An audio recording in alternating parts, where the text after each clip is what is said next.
এখন আমার চিন্তা ভাবনা আছে যে আরো উপরে করা যায় কি না, আমি ওইটাও চিন্তা করতেছি, হয়তো এটাও চিরেই হয়ে যাবে।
আমি তো এটা একতলা দোতলা মিলিয়ে তিনতলাতে খামারটা রাখছি, আর আলাদা কিছু টিন শেডে কিছু রাখছি। তো এখানের মধ্যে অল্প পরিসরে করার উদ্দেশ্যটা হলো, আমি যদি গরুটা যদি উপরে সিঁড়ির মাধ্যমে যদি ওঠানোর ব্যবস্থা করতে পারি, সেই ক্ষেত্রে দেখা গেছে আপনি মনে করেন আমার গরুর পরিধিটা বাড়লো, জায়গাটা একটু কম লাগলো, কিন্তু গরুর যে ইয়েটা আমি এটা খামারটা বৃদ্ধি করতে পারলাম, বড় সড়ো করতে পারলাম।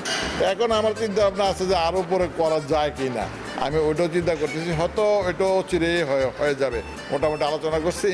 এখন আসলে গরুর উপরে পাড়াটা কোনো রিস্ক না, কিন্তু লুক বল এগুলো বেশি লাগে, আর খরচটা একটু ব্যয়বহুল হয়ে যায়। কারণ হচ্ছে যে আপনার এক একটা ফ্লোরে আলাদাভাবে লুক টেক কেয়ার করতে হয়, তো সেক্ষেত্রে লুক বল লাগে, খাবারের জন্য আলাদা ব্যবস্থা লাগে। হলস্টিয়ান ফ্রিজিয়ান, হরিয়ানা, জাস্ত্রি, মুন্ডি দুধের লাগে এনো। আবার নিচে আছে ব্যারেস, এখানে বিভিন্ন জাতের আছে, যেমন আপনার হলস্টিয়ান ফ্রিজিয়ান আছে, তারপরে আপনার মুন্ডি একটা আছে, গয়াল আছে, মহিষ আছে, তারপরে আপনার কি জানি সাইওয়াল আছে, আর তারপরে ব্রাহ্মা আছে, এবং বিভিন্ন জাতের আছে নিচে ফ্যাটেনিংয়ের জন্য ঈদের কালেকশন আলহামদুলিল্লাহ।